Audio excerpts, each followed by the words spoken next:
to be successful in life, you either got to develop some wisdom or find somebody who has wisdom and get his opinion. And I think it's all linked to ultimately why God gave us a counselor who is God, the Holy Spirit, in us.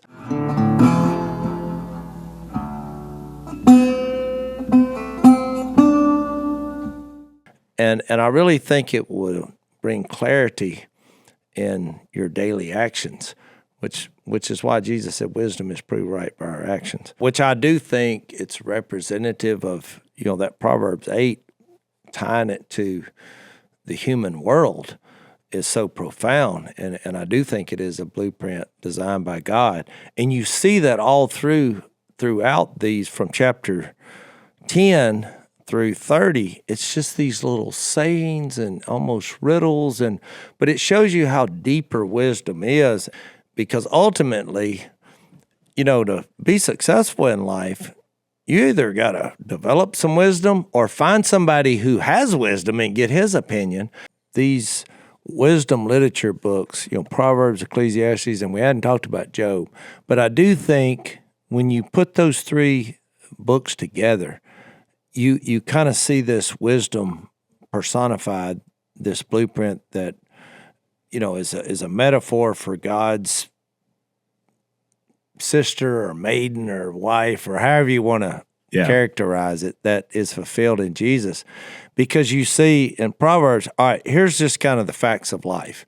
And there are subtly the side that you need to be on. There is a hint of morality and decision-making and work ethic and all that goes along with it. In Ecclesiastes, when it throws you a curveball, at the end of the day, sometimes you just got to fear God and trust him in the process. But then Job, I think, introduces also this idea of the fallen celestial world and their involvement in this, which 1 John is heavily talks about it, especially in 1 John 3, where Jesus came to destroy the work of the devil, which is such a profound verse, and it's found in 1 John 3.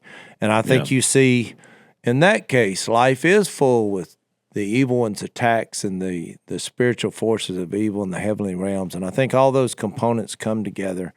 But God has given us that blueprint. He gave us his Son to embody that blueprint.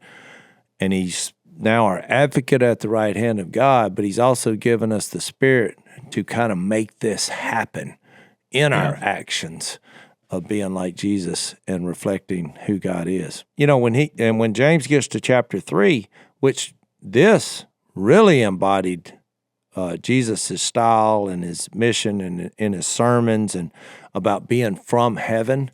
Yeah. And you're from the earth, and going back to the beginning, God created the heavens and the earth. Well, when he gets to James 3, and I want to read this based on what you just said, verse 13, he contrasts this about wisdom. It says, who is wise and understanding among you? Let him show it by his good life, that this wisdom producing actions. Yeah. By deeds done in the humility that comes from wisdom.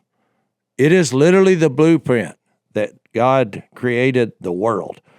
But if you harbor bitter envy and selfish ambition in your hearts, do not boast about it or deny the truth. Such wisdom does not come down from heaven, but is earthly, unspiritual, of the devil. So he's mentioned there. Yep. And then this profound verse that I've quoted hundreds of times in Bible studies, for where you have envy and selfish ambition, there you find disorder and every evil practice. But the wisdom that comes from heaven is first of all pure, peace-loving, considerate, submissive, full of mercy and good fruit, impartial and sincere. All these things Proverbs is about, but it's also all the fruits of the Spirit.